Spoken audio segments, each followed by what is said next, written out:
min lisani yafqahu qawli. Amma ba'd. Bapak sekalian, sekarang masih 4 orang ya. Semoga nanti menyusul yang lain. Banyak Ustaz, tapi nggak dibuka videonya. Oh begitu. Ya, nggak dibuka ya. Ada ibu-ibunya juga ya. Alhamdulillah ada, Pak. Ini Ramadan tanpa terasa, tahu-tahu udah berakhir. Iya betul. Karena mungkin banyak di rumah, terus kemudian nampaknya tidak banyak kegiatan, tetapi yang lebih banyak adalah pikiran. Karena dengan Ramadan ini kita memiliki banyak kesempatan untuk melakukan muhasabah dengan mengidentifikasi, mengevaluasi perjalanan kehidupan kita dalam semua aspeknya, baik fisik, material, kemudian moral maupun spiritual. Inilah yang kemudian dari hari ke hari menjadi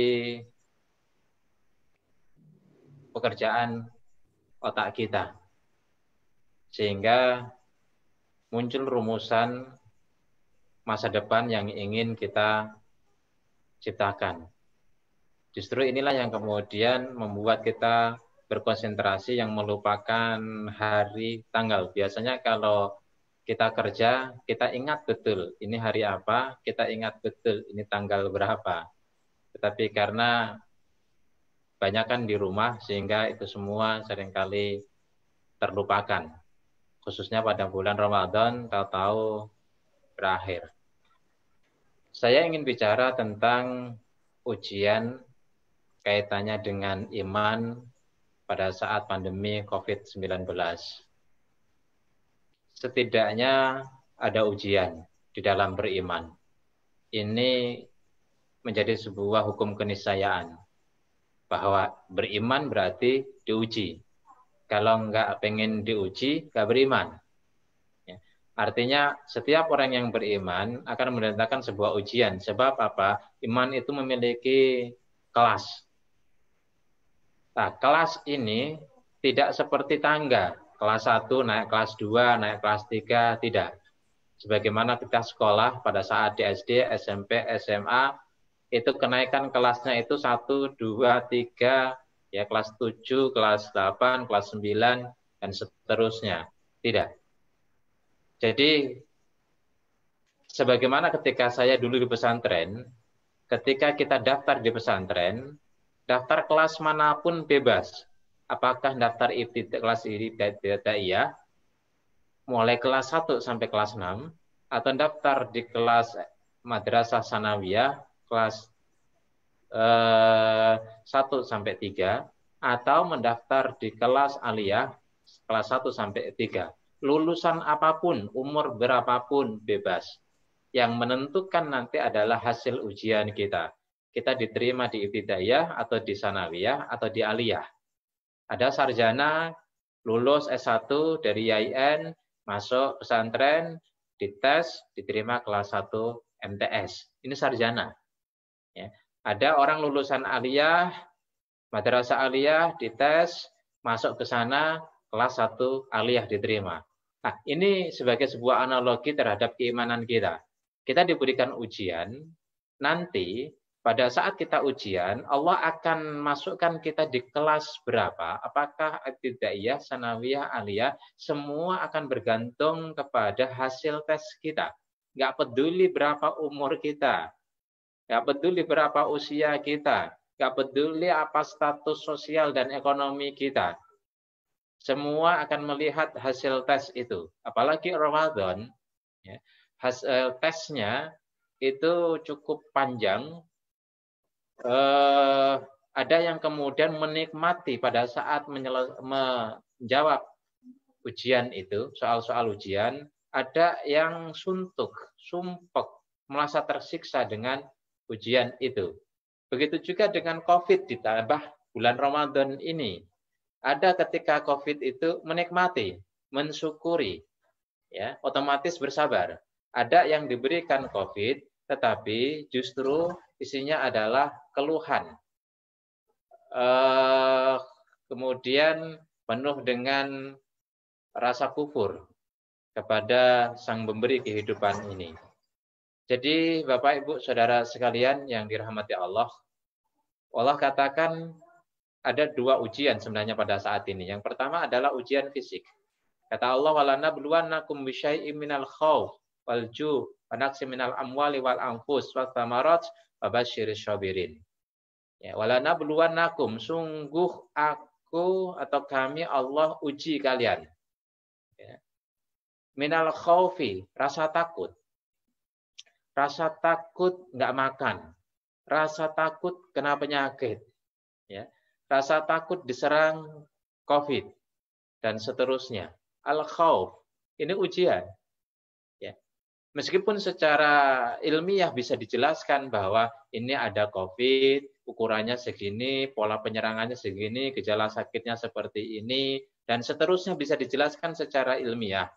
Bisa diterangkan secara rasional. Tetapi sebagai orang yang beriman tidak bisa meninggalkan cara berpikir orang, cara berpikir keimanan bahwa ini adalah takdir Allah, berasal dari Allah yang memang dihadapkan untuk kita semua. Walanabluwannakum minal khaufi, sehingga membuat sebagian orang takut. Seperti ketika jihad, perang jihad, ada yang takut ketika jihad, ada yang sampai perjalanan kemudian balik, ada yang tetap berjalan terus tapi dengan rasa takut. Tapi tidakkah dicontohkan oleh berbagai hadis bahwa para sahabat itu ketika perang, mereka banyak juga yang menginginkan mati syahid, menikmati perang itu. Nah, ketika kita dihadapkan pada COVID, ya, satu sisi ada sebagian orang yang merasa suntuk, merasa tersiksa, merasa terpinggirkan, tapi di sisi lain tidak sedikit orang yang justru menikmati. Bukan mengambil keuntungan, tidak. Tapi seperti ini justru dia menikmati. Mula-mula ketika tidak ada COVID, dia nggak pernah kumpul keluarga, jarang sekali. Pergi pagi, pulang malam, bermacet-macet ria. Apalagi kayak saya pekerjaannya yang begitu banyak di tempat yang berbeda, 6 jam itu satu hari bisa lebih. Berangkat 3 jam, pulang 3 jam, apalagi kalau 3-5 acara. Tua di jalan. Maka ketika muncul COVID ini banyak di rumah, itu nikmatnya bukan main. Ya. Itu satu kenikmatan. Betapa selama ini hidup di Jakarta penuh dengan macet itu melelahkan. Apalagi Ramadan. Kita bisa bayangkan, Ramadan kegiatan para ustadz ini berangkat untuk ngisi bisa sehari itu 5 kali. Subuh ngisi, kadang sahur di jalan. Duhur ngisi, kemudian buka puasa ngisi. Kadang kalau tidak ngisi untuk ngejar isya, buka puasa nyari warung. Sekarang nggak perlu nyari warung. Warungnya ada di rumah, tenang, santai, udah dimasakin istri. Yang selama ini kesana kemari, hampir setiap hari itu nyari warung. Itu pekerjaan tersendiri. Belum tentu warungnya cocok. Ya. Terus kemudian isya, berganti-ganti tempat di setiap hari. Pulangnya kadang-kadang larut malam. Tengah malam pada saat jam 12, jam 2 masih ngisi lagi. Jadi ketika Allah kasih seperti ini, ya, seperti dalam hati saya pernah berdoa dulu sebelum muncul COVID ini. Ya Allah, saya ingin menikmati kali-kali Ramadan di rumah. Allah kabulkan dengan COVID ini. Jadi kalau jujur, sebenarnya jauh lebih nikmat saat ini daripada ketika harus ngisi ceramah di mana-mana. Saya tawarkan kepada semua masjid, kalau bila perlu tidak usah libur, meskipun nggak ada, pakai iyum, ya, sesuai dengan jadwal yang ada, jangan diliburin. Ya. Jadi Bapak Ibu Saudara sekalian yang dirahmati Allah, ini salah satu contoh bagaimana beradaptasi terhadap takdir yang Allah hadapkan kepada kita. Ternyata pandemi membawa sebuah kenikmatan bagi orang yang memang bisa menikmati. Al-khauf memang di satu sisi ada orang yang takut. Ya, ikutilah pemerintah dengan physical distancing dan lain sebagainya. Bapak Ibu Saudara sekalian yang dirahmati Allah. Wa naqsim minal amwali, jadi minal khaufi wal ju', lapar. Hasil penelitian menunjukkan bahwa 2 bulan ke depan lebih dari 50%, sekitar 59% masyarakat Indonesia sudah tidak memiliki tabungan. Ya, alju, lapar menjadi ancaman. Di kompleks saya kebetulan warga pada patungan. Ada yang 10.000, 20.000, ada yang 100.000, bergantung kemampuan untuk mensubsidi silang warga yang memang sudah terdampak secara ekonomi. Tapi memang ini bukan kompleks ke orang menengah ke atas, tapi kompleks ke kelas menengah ke bawah. Apa yang kemudian terjadi, kemampuan untuk menyumbang sangat terbatas.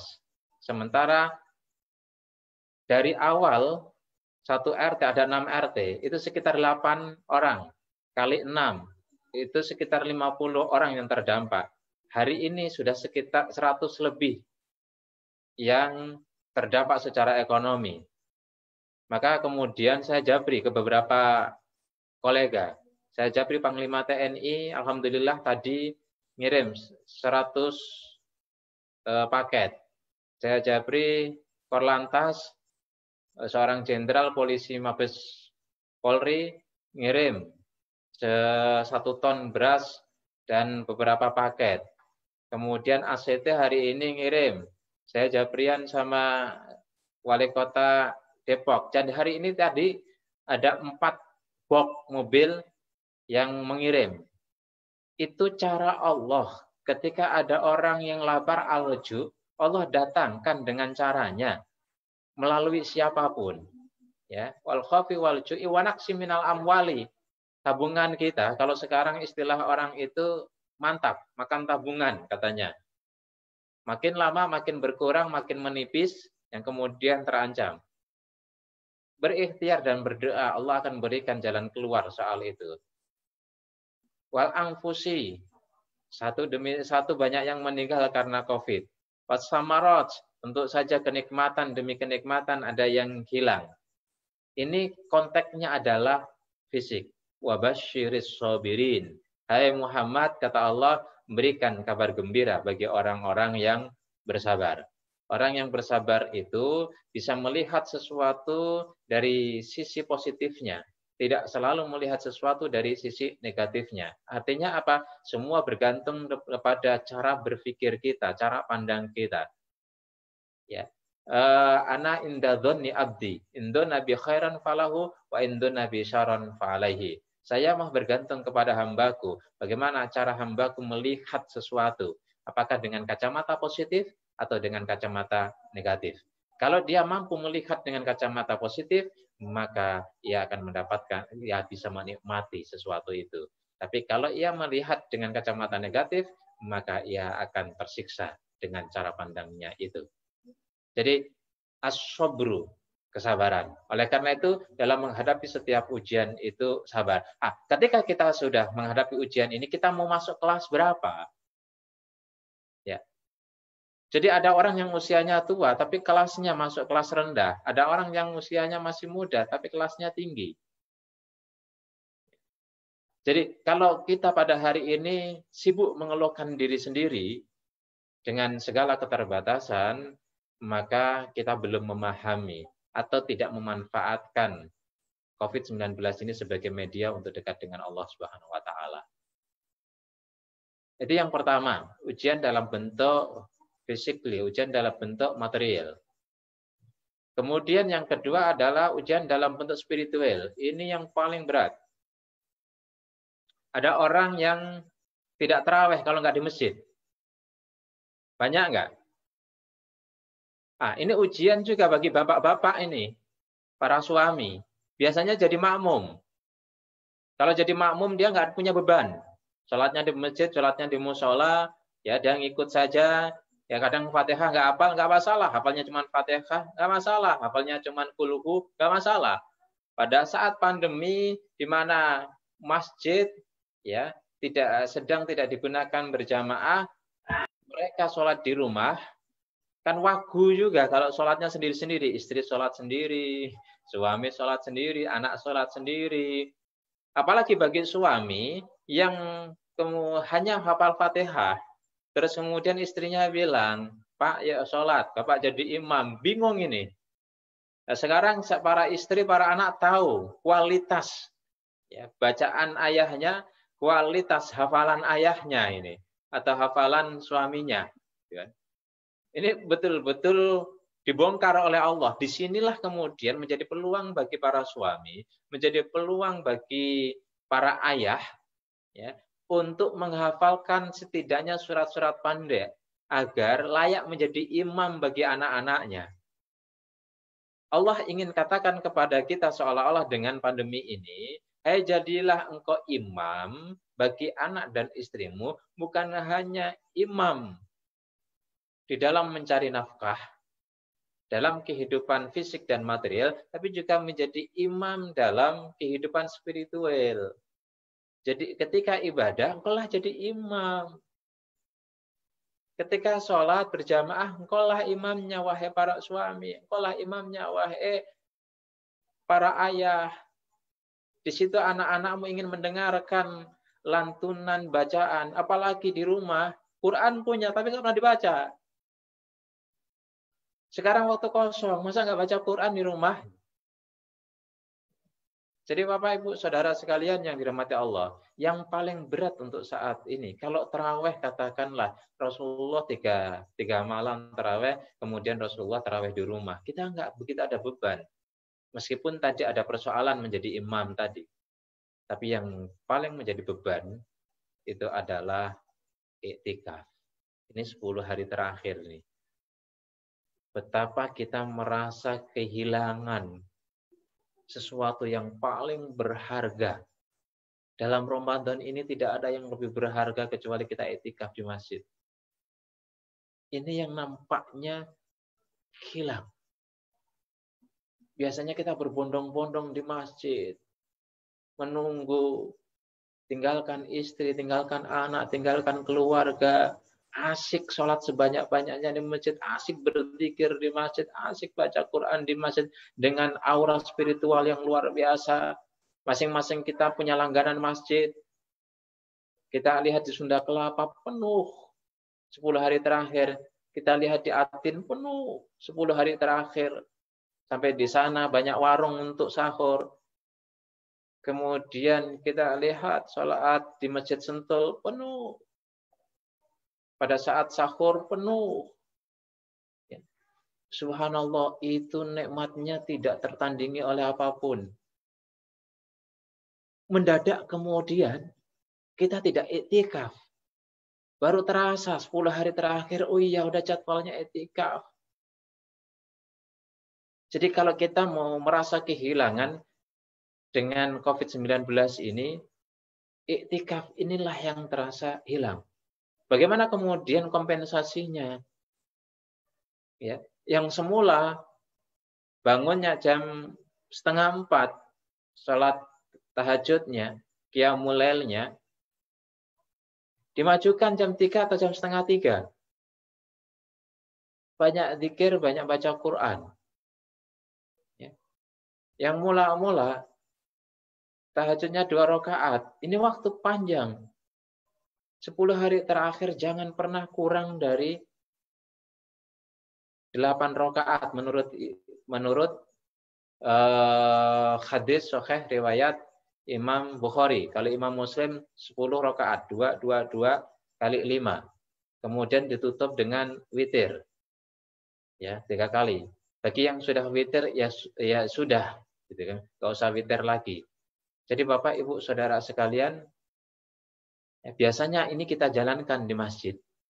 Biasanya ini kita nikmati secara bersama-sama di masjid dan kita punya langganan masjid masing-masing.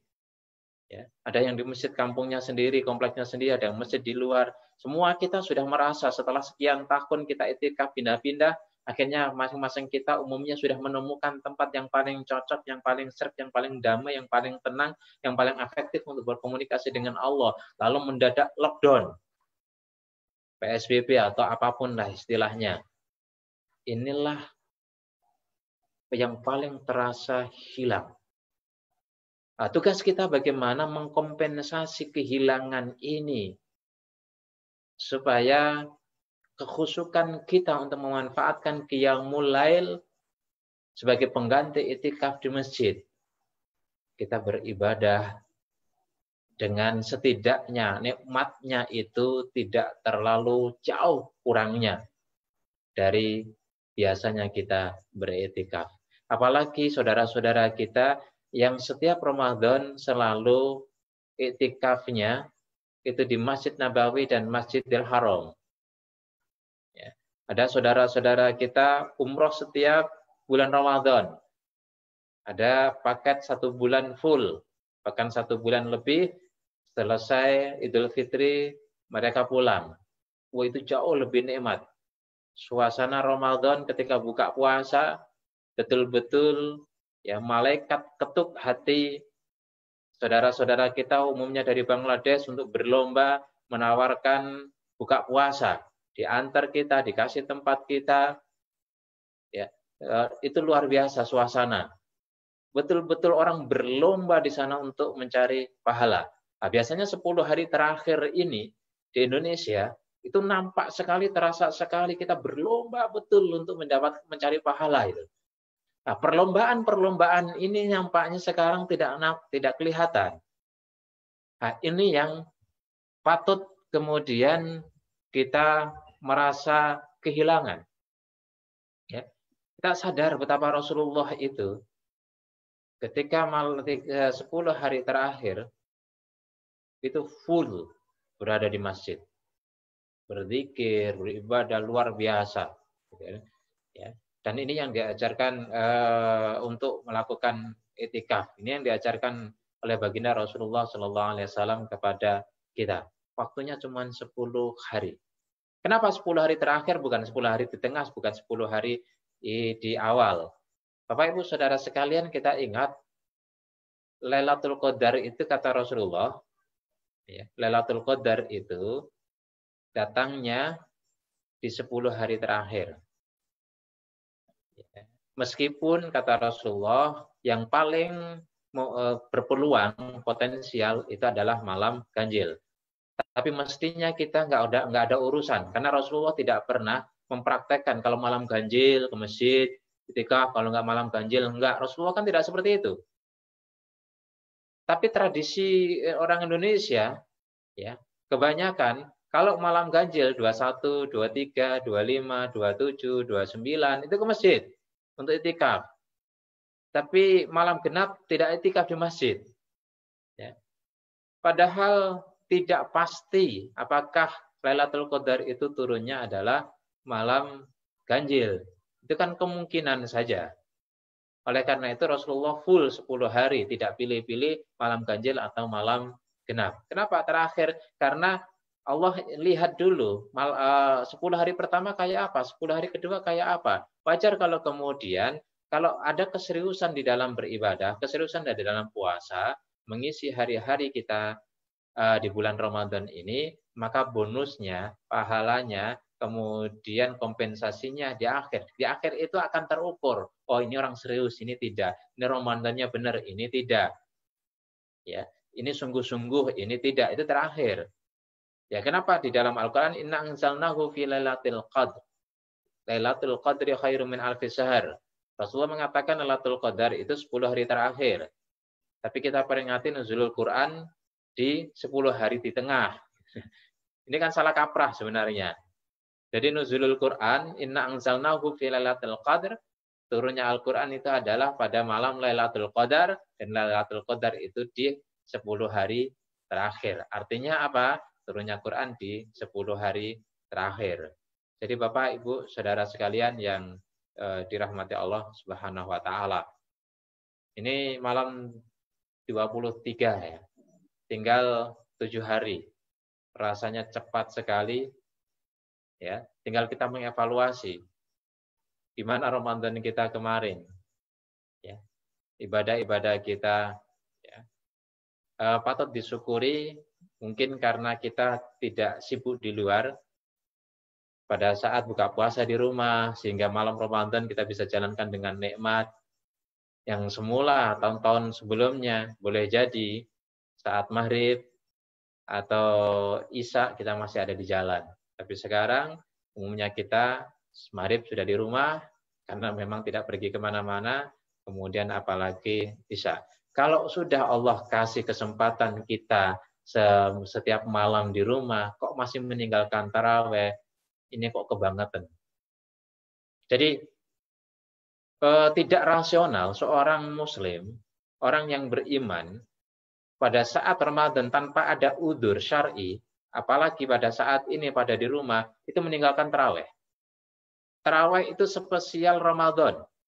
Kalau sampai ditinggalkan, itu kebangetan. Ya, kebangetan.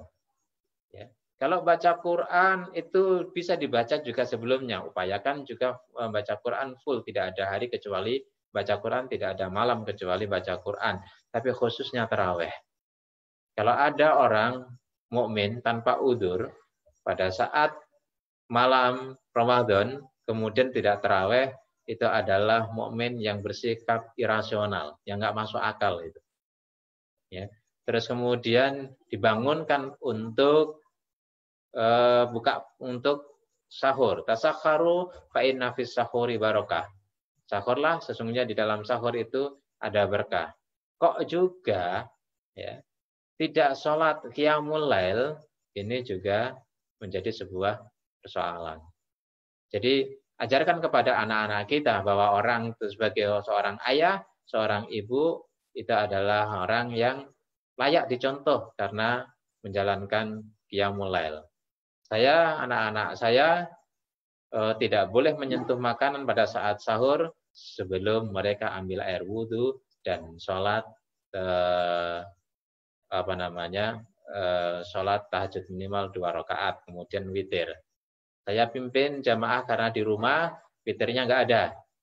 Ya, jadi di rumah taraweh 8 rakaat, kemudian tunggu witirnya nanti malamnya sebelum sahur mereka anak-anak witir. Dari yang SD, yang SMA sampai yang kuliah semua kita berlakukan itu sebagai SOP di dalam keluarga. Tidak boleh tangan menyentuh makanan untuk sahur sebelum mereka mengambil air wudhu, kemudian sholat tahajud, lalu sholat witir, baru mereka boleh makan. Ya, kita ajarkan anak-anak yang pada akhirnya anak-anak dengan sendirinya nanti ketika anak-anak saya SMA tidak usah pada hari-hari biasa nyuruh tahajud sendiri. Yang udah kuliah udah nggak usah nyuruh tahajud, sekali-kali diingatkan perlu mereka tahajud sendiri. Ya, ini penting sebagai sebuah pelajaran untuk membiasakan anak-anak kita. Kalau anak-anak sudah tahajud, kira-kira mereka meninggalkan sholat wajib nggak? Tidak. Gitu loh. Kenapa banyak orang tidak menjalankan sholat wajib? Pertama, karena orang tuanya tidak menjalankan sholat wajib. Ya, banyak orang tua tidak menjalankan sholat. Atau kemudian ketika sudah tua taubat, tetapi ketika orang tua itu masih muda, anak itu masih kecil, tidak pernah diajak untuk sholat, pada umumnya masa mereka sudah besar, sulit untuk menjalankan sholat. Kata Rasulullah, umur 7 tahun sampai 10 tahun. Kalau itu gagal, agak berat resikonya. Agak berat untuk mengajak anak-anak. Jadi usia 7 tahun, 10 tahun, itu adalah usia orang tua betul-betul memberikan pendidikan ibadah kepada anaknya. Kalau usia itu terabaikan, meskipun pada akhirnya orang tua itu taubat, kemudian beribadah yang sebelumnya tidak ibadah, tapi ini bagi anak-anak sebuah pelajaran yang sangat-sangat terlambat. Jadi Bapak Ibu Saudara sekalian, mari tinggal 7 hari kita lebih serius, lebih sungguh-sungguh, gitu kan. Ini adalah ujian bagi Allah ketika kita biasanya bergantung kepada jamaah di masjid, sekarang kita dijadikan sebagai hamba yang mandiri untuk membuat sebuah pilihan secara merdeka, apakah kita mau memanfaatkan 7 hari untuk betul-betul beribadah di rumah, atau kita justru mengabaikan itu. Barangkali demikian yang bisa saya sampaikan. Kita boleh lanjut dengan tanya jawab.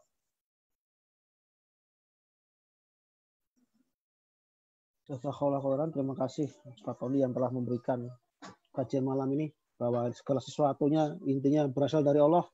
Tidak boleh menyesal, tidak boleh sakit hati. Kita harus bisa tetap bersyukur, selalu introspeksi diri. Semuanya ini hanya karena Allah. Untuk itu Bapak Ibu, jika ada pertanyaan kami persilahkan.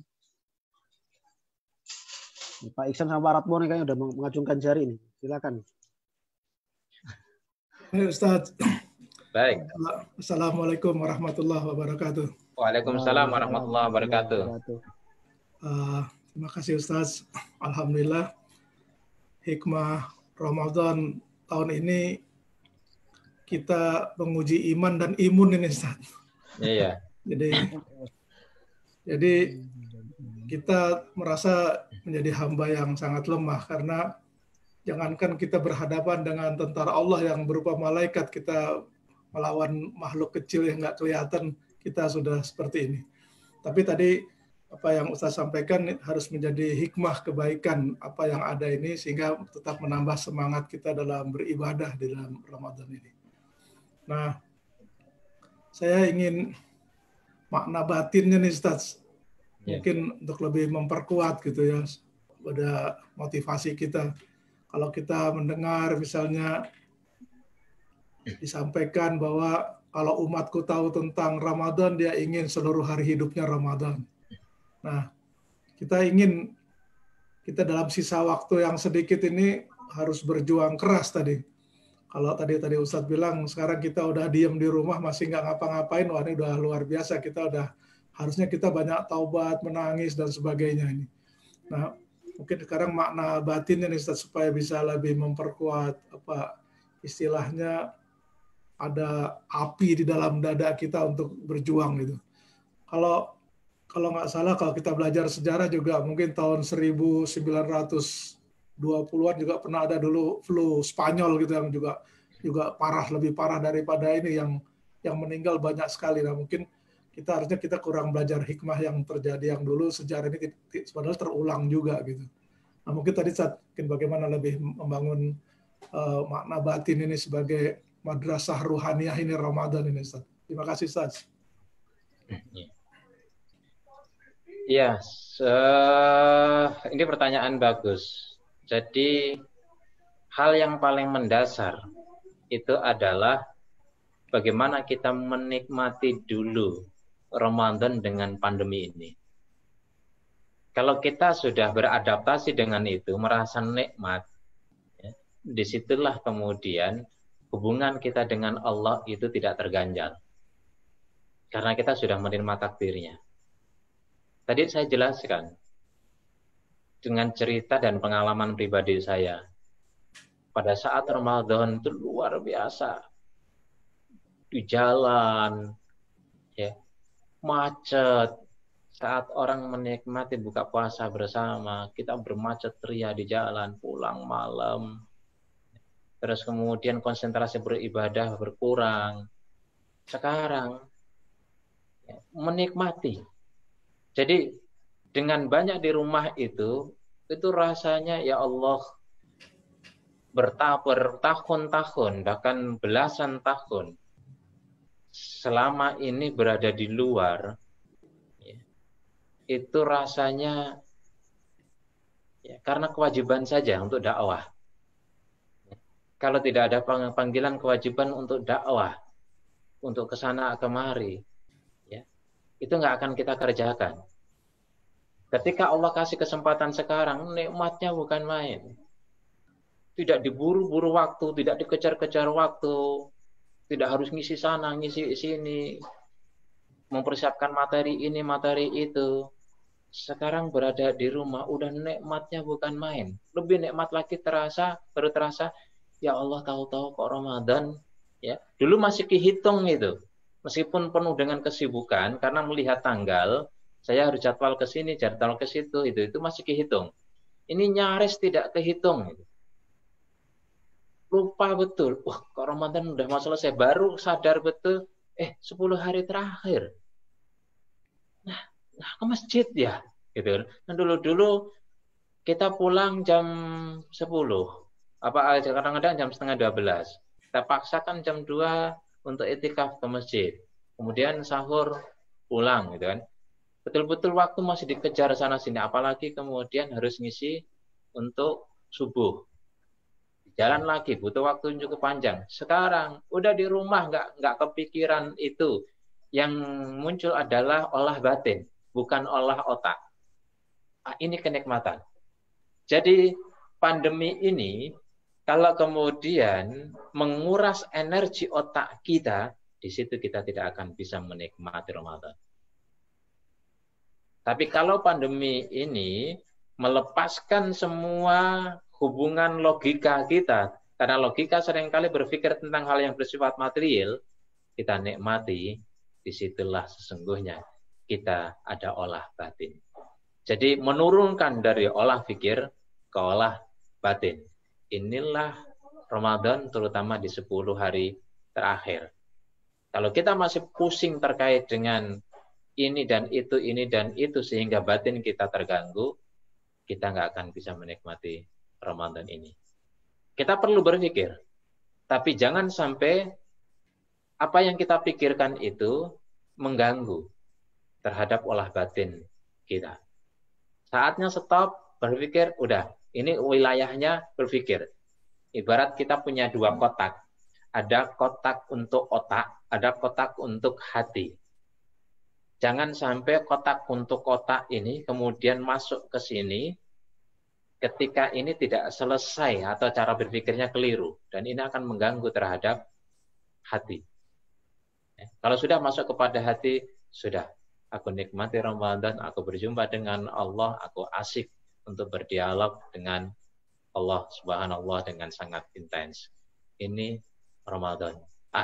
Tadi kuncinya kita menikmati tidak dengan situasi ini.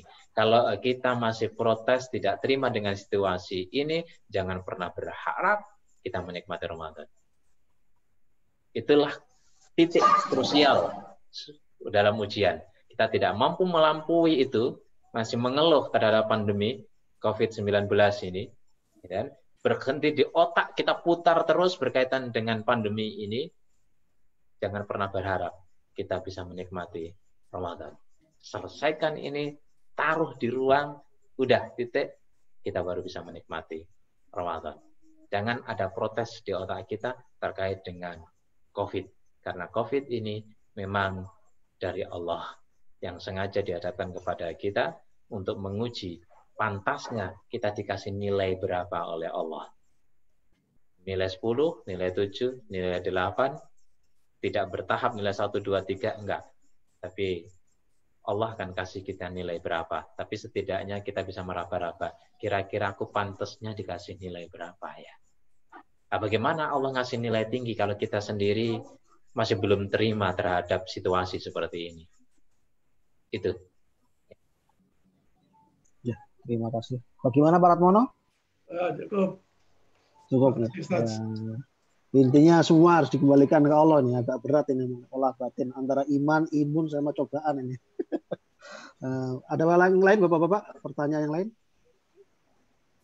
Pak Iksan tadi, Pak Budi nih. Pak Budi. Assalamualaikum warahmatullahi wabarakatuh. Saya hanya ini aja mengenai situasional yang disampaikan Pak Ustadz dan juga pertanyaan dari Ratmono. Situasi dan kondisi memang memberikan dampak yang sangat besar bagi masyarakat, khususnya masyarakat Islam yang dijelaskan oleh Pak Ustadz.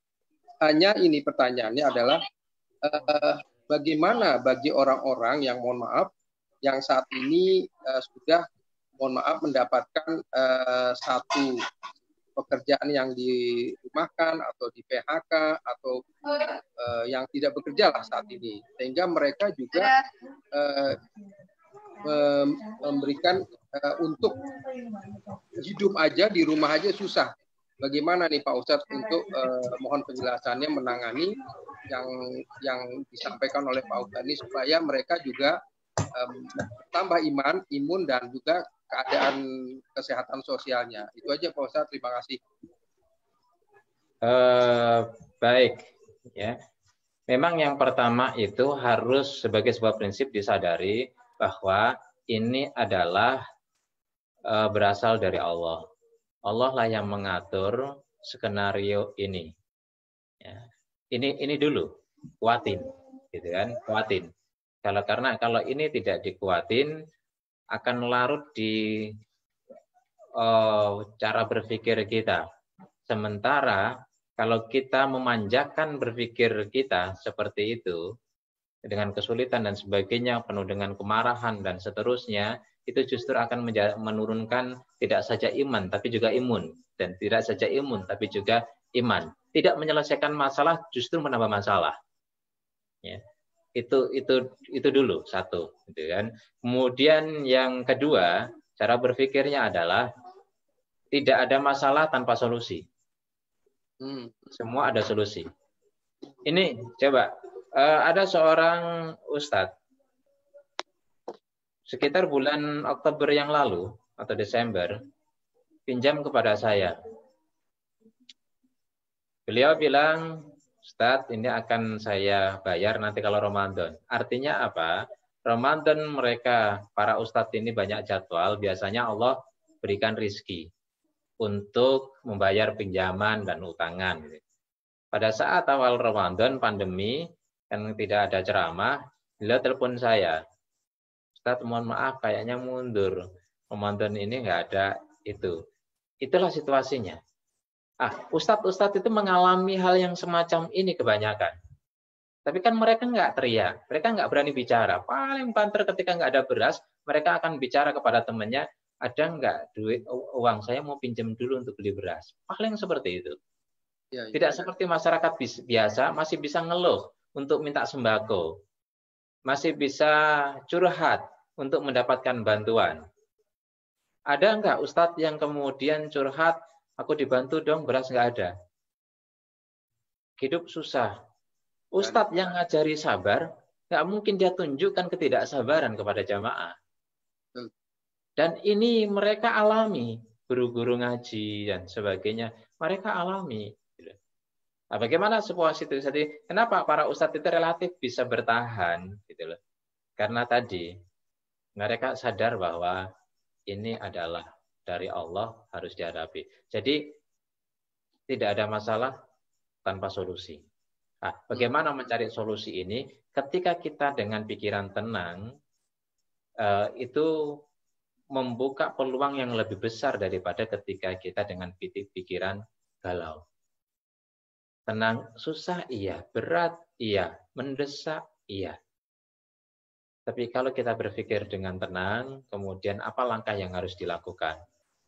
Ya, sekarang banyak ustadz yang pesan, yang bisnis beras sembako, yang biasanya tidak pernah bisnis, akhirnya bisnis sembako untuk mencari rizki, ya, untuk menyambung sesuap nasi. Inilah yang kemudian terjadi. Ada yang punya aset, ya terpaksa dijual. Nah, menjual aset juga sulit. Nah, bagaimana atau saudara-saudara kita yang terdampak secara ekonomi begitu banyak yang di PHK dan seterusnya. Ini juga menjadi pelajaran buat kita semua. Memang kita mesti memiliki manajemen keuangan keluarga yang lebih baik. Sehingga ketika ada kondisi-kondisi tertentu, kita menjadi orang yang siap. Kita belajar dari kisah Al-Quran, mengkisahkan tentang Nabi Yusuf. Ketika Nabi Yusuf bilang tentang tafsir mimpi, ya, beliau bilang, orang yang panen jangan dihabisin, karena akan ada masa 7 bulan yang itu masanya sangat sulit. Ini sebenarnya akan berlaku ke setiap sejarah, termasuk kita. Ada masa, apakah nanti pandemi itu 7 bulan atau tidak, kita tidak tahu. Tapi space, paling tidak ada space waktu 7 bulan yang kita siapkan sebagai sebuah tabungan, Dari situlah kemudian ada waktu untuk kita berpikir melangkah seperti apa. Nah, masyarakat kita itu masyarakat yang sangat konsumtif. Gaji naik 5%, pengeluaran naik 7%. Itu kan masyarakat kita. Iya, Gitu betul, kan? Ustaz. Ya, ini masalah. Ya, mestinya kita memiliki ketahanan pangan di keluarga setidaknya 7 bulan. Ketika kita di PHK, ketika usaha bangkrut, ketika apa, ada bertahan 7 bulan. Kalau dapur ngebel selama 7 bulan, sebulan kita mikir, 2 bulan kita mikir langkah apa yang harus kita tempuh, usaha apa yang kita harus lakukan. Ini kita ada space waktu yang cukup membuat kita panjang untuk bernafas. Tapi kalau kita lihat di Indonesia, ya, hasil penelitian 25% sudah mengandalkan masyarakat Indonesia kita 50 juta itu mengandalkan hutang. Ada yang 2 minggu kemudian berikutnya ada 25% lagi yang kemudian habis tabungannya. Artinya kita betul-betul menjadi orang yang tidak siap untuk menghadapi segala sesuatu yang unpredictable. Padahal di dalam Al-Quran mengajarkan kepada kita dengan cara Allah menyajikan sebuah kisah di antara Nabi Yusuf. Coba kalau kita punya 7 bulan tabungan, kemudian 7 bulan, masa 7 bulan kemudian kita nggak menemukan ide, nggak menemukan gagasan, nggak menemukan langkah. Kita silaturahim ke sana kemari, teman-teman sekolah kita, teman-teman kolega kita, untuk membuka usaha, untuk mencari pekerjaan. 7 bulan saya pikir cukup. Kenapa? 2 bulan pun mungkin kita sudah dapat pekerjaan baru. 2 bulan kita sudah dapat bisnis baru atau 3 bulan. Kenapa? Itu memudahkan kepada kita. Karena kita tenang menjalankannya. Dapur kita masih ngepul. Tapi betapa paniknya seseorang ketika 1 minggu dapur sudah nggak ngepul. Ya. Bagaimana dengan Rasulullah? Rasulullah sudah selesai. Rasulullah itu otaknya cerdas betul. Sebagai seorang pedagang yang punya pengalaman panjang. Nah, ibarat seorang pedagang, orang yang punya expert di bidang dagang, ditaruh dimanapun seperti Abdurrahman bin Auf, hidup. Sekarang nggak punya duit, besok ada duit. Besok ada penghasilan, itu pedagang. Dan ini tidak berlaku bagi pekerja. Nah, ini yang perlu kita sadari. Jadi, dengan adanya pandemi ini, kita mesti punya manajemen ketahanan ekonomi keluarga yang baik sehingga imun kita kuat, iman kita juga kuat. Ya, jadi kalau orang sudah nggak punya duit itu banyak kegelisahan, imunnya terancam, imannya juga terancam. Itu barangkali. Terima kasih banyak Pak Ustadz. Terima kasih. Bapak-bapak ada pertanyaan lain, Pak Iksan nih, kayaknya udah maju-maju dari tadi nih. Ya baik Pak Ustadz. Nah, benar kan? Mengenai keadaan wabah corona ini, tentunya kan Pak Ustadz mungkin lebih update informasi ke pihak-pihak yang berkait gitu ya. Jadi kita sebagai umat Islam mengenai kegiatan keagamaan seperti masjid gitu kan, ada beberapa kita juga kawan jamaah itu kayaknya udah rindu banget sama masjid gitu, sudah tidak tertahan kayaknya pengen ngadain sholat Jumat dan yang lain-lainnya seperti itu. Setidaknya kalau memang kita tahu nanti program pemerintah ke depan update-nya bagaimana, sehingga kita akan bisa siap-siap gitu. Barangkali dari Pak Ustadz ada informasi mengenai ke depannya nanti gimana. Ya, makasih Pak Ustadz. Baik. Saya setuju kalimatnya Pak Jokowi yang dibully banyak orang. Tapi dalam konteks ini saya setuju. Harus berdamai dengan COVID. Maksud berdamai itu adalah berdamai dengan situasi kita menghadapi COVID. Masyarakat kita sudah punya pengalaman selama 3 bulan ini. Ini loh pola penyerangan atau outbreak yang dilakukan oleh COVID. Bagaimana caranya? Pakai masker, social and physical distancing, ya, itu merupakan protap, ya, standar. Cuci tangan sering-sering, menghindari bersentuhan dengan segala sesuatu yang berpotensi di situ ada virusnya. kita sudah mulai berdamai dengan situasi seperti itu. Nah, kalau kita sudah mulai berdamai ya dengan situasi seperti itu, maka sudah mulai ya perlu dipikirkan untuk masjid dibuka tapi dengan standar kesehatan yang terukur. Ya, masjid dibuka. Kalau di masjid itu kan lebih aman sekarang. Kenapa? Karena orang pakai, katakanlah standarnya tetap ke masjid, ke musola berjamaah, semuanya pakai masker. Ya. Sebelum mereka berwudu, cuci tangan, pakai sabun. Kemudian karena muka, ya, sholat nggak apa-apa, sholat itu pakai masker. Ya. Kemudian apalagi sholat itu ada di depan, kan tidak saling berhadapan-hadapan. Lalu tidak boleh sebelum sholat itu mereka berkerumun ngobrol.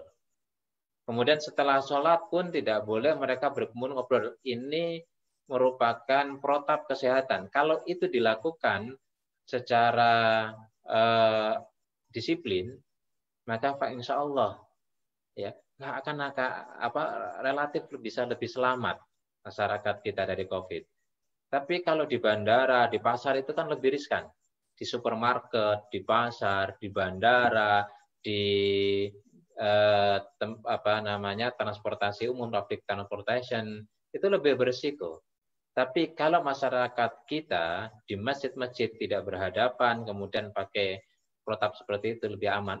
Sekarang sudah mulai dipikirkan oleh DKI, gubernur sudah mulai memikirkan itu, sudah mempertimbangkan, juga kemudian minta pendapat MUI sudah seperti apa untuk melakukan seperti itu. Maka yang dilarang itu yang tidak memakai masker. Jadi kita dulu salah dari awal. Yang sehat nggak perlu pakai masker. Pertanyaannya adalah banyak OTG, orang yang tanpa gejala, padahal sesungguhnya nggak sehat, tapi nggak ketahuan. Inilah yang sesungguhnya membawa virus kemana-mana. Kalimatnya yang sehat itu tidak bawa masker, betul. Tapi siapa yang menjamin bahwa orang itu adalah sehat? Itu masalahnya. Banyak kesalahan-kesalahan kita sudah disuguhi banyak kesalahan, dan kesalahan itu kemudian nampak, kita belajar dari situ untuk melakukan sebuah langkah-langkah yang tidak salah lagi. Maka saya setuju dalam konteks ini, bahasanya Pak Jokowi, kita berdamai dengan corona itu artinya kita memahami betul corona itu, kemudian kita bersikap untuk menghadapi secara selamat dan sehat terhadap penyebaran corona itu.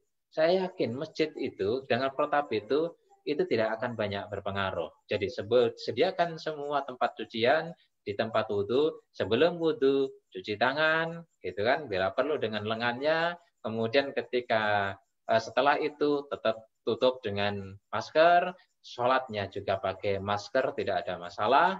Kemudian sebelum sholat dan setelah sholat tidak berkerumun, tidak kemudian berbincang-bincang, ala kadarnya saja, kemudian pulang. Ini akan sangat-sangat aman, Pak, insya Allah. Nah, satu hal yang perlu kita perhatikan, di Indonesia itu tingkat kematiannya kecil dibanding Eropa, dibanding Amerika. Ya. Tapi kan persentasenya tinggi. Persentasenya itu sebenarnya nggak tinggi kalau kita pakai logika yang awam sajalah. Kemarin Pak Doni, Ketua Satgas, bilang, minggu depan jangan kaget kalau terjadi lonjakan positif corona. Kenapa? Karena yang dites itu banyak. Jadi, yang angka positif corona itu jumlahnya itu bergantung berapa yang dites. Kita yang dites itu sedikit. Dari Malaysia, dari Vietnam, dari mana-mana itu sangat sedikit. Wajar kalau kemudian persentasenya kelihatannya yang meninggal banyak. Coba setelah 3 bulan ini, angka yang meninggal di Indonesia dengan mayoritas, 1, penduduk Indonesia padat. Kedua, masyarakat Indonesia tidak disiplin. Tapi kenapa angka kematian itu tidak sebanyak di negara Eropa, tidak sebanyak di negara Amerika Latin, tidak sebanyak di negara Indonesia? Kenapa? Dugaan saya Karena masyarakat Indonesia mayoritas Muslim dan orang-orang Muslim itu cuci tangan dan cuci muka itu sudah pekerjaan harian, sehari 5 kali. Inilah yang membuat keyakinan saya bahwa tingkat kematian orang yang di Indonesia itu tidak sebanyak di Eropa, tidak sebanyak di Amerika Selatan, Amerika Latin maupun Amerika Utara, Amerika Serikat. Ya. Ini kita lihatlah minggu yang lalu di Indonesia itu sepi. Ketika Menteri Perhubungan membuka, minggu ini saya hampir setiap hari keluar, macet seperti hari-hari biasa itu. Kerumunan lagi. Maka kemudian Gubernur DKI membuat pergub yang punya wewenang untuk orang masuk keluar Jakarta itu adalah gubernur. Tidak peduli siapapun, gubernurlah yang punya wewenang. Orang itu boleh masuk atau tidak. Meskipun untuk jualan, untuk profesi-profesi tertentu tidak otomatis. Harus ada izin tetapi melalui online. Ya. Kemudian yang tidak pakai masker didenda 250 sekali ketangkap. Kenapa? Karena kemarin PSBB ini bagus sebenarnya, udah trennya turun. Ya, trennya turun. Tinggal mau tuntasnya. Kemudian ini dibuka. Jadi optimislah. Umat Islam di Indonesia memang corona tidak mengenal siapapun. Tapi cara hidup bersih itu merupakan cara hidup umat Islam. Dan inilah yang sesungguhnya menekan tingkat kematian. Apalagi tidak hanya cara hidup bersih. Makan bersih, minum bersih. Umat Islam tidak makan babi, umat Islam tidak makan anjing, umat Islam tidak makan makanan yang diharamkan, yang jorok-jorok. Kemudian umat Islam tidak minum arak, tidak minum minuman keras. Itulah sesungguhnya halalan thayyibah. Inilah yang sehat. Disinilah imun itu kuat. Coba kita bayangkan, seperti Spanyol misalnya, luar biasa, Italia, luar biasa tingkat kematiannya luar biasa. Indonesia itu, padahal Italia itu memiliki standar kesehatan yang jauh lebih baik dari kita. Bahkan dia terbaik di Eropa. Tapi kenapa tingkat kematiannya? Itu bisa diduga hidup tidak sehat. Kemudian makan minumnya juga tidak sehat. Sementara di Indonesia masyarakatnya jauh tidak disiplin. Kenapa? Jumlah kematiannya lebih sedikit dari Eropa. Untuk hitungan bulan lah kita lihat. Itu. Ya, baik, makasih Ustaz. Sama-sama. Bapak Ibu, ada pertanyaan lain? Jika tidak ada, mohon Pak Ustadz Tony Rosyid untuk membacakan doa untuk keselamatan kita bersama. Ya. Al-Fatihah.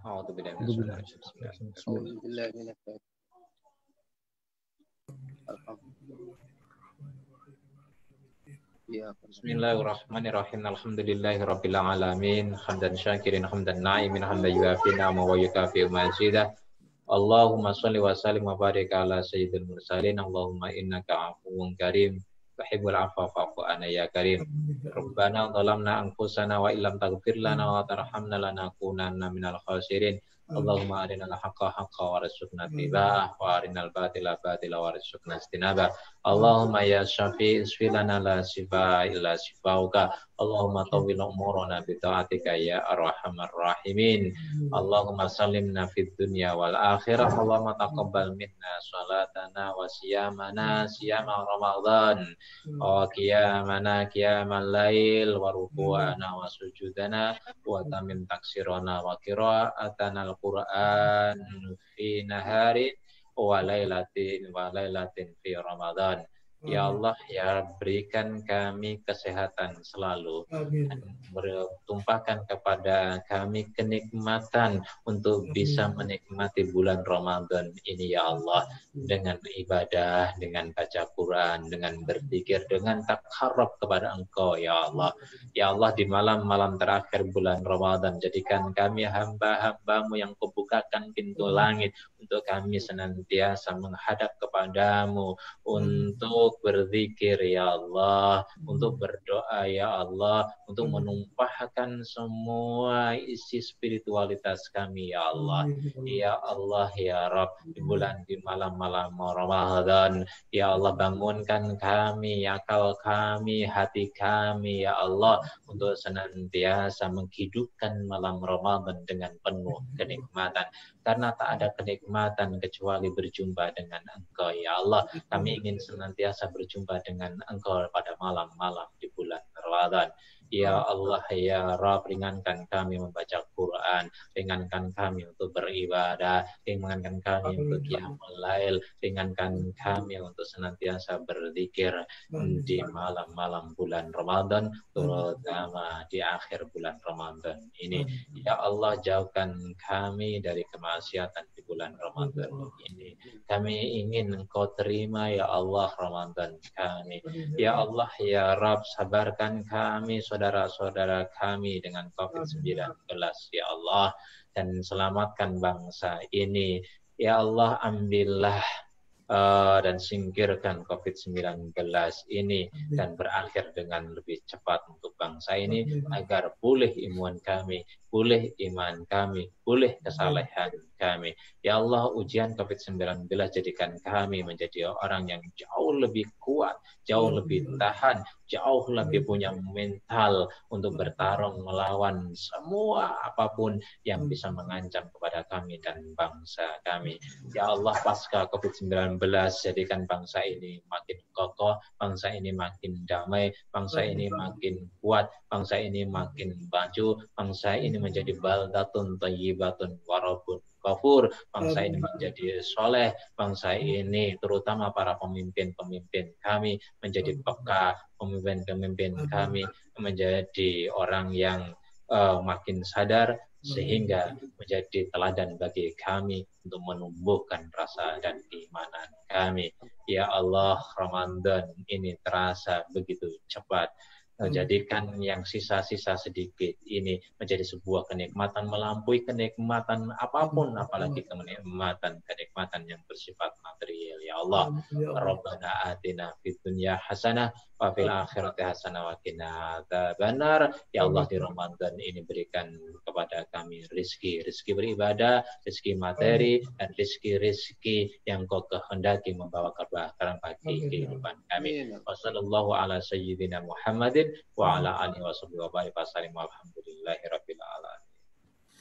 Demikian yang bisa saya sampaikan. Mohon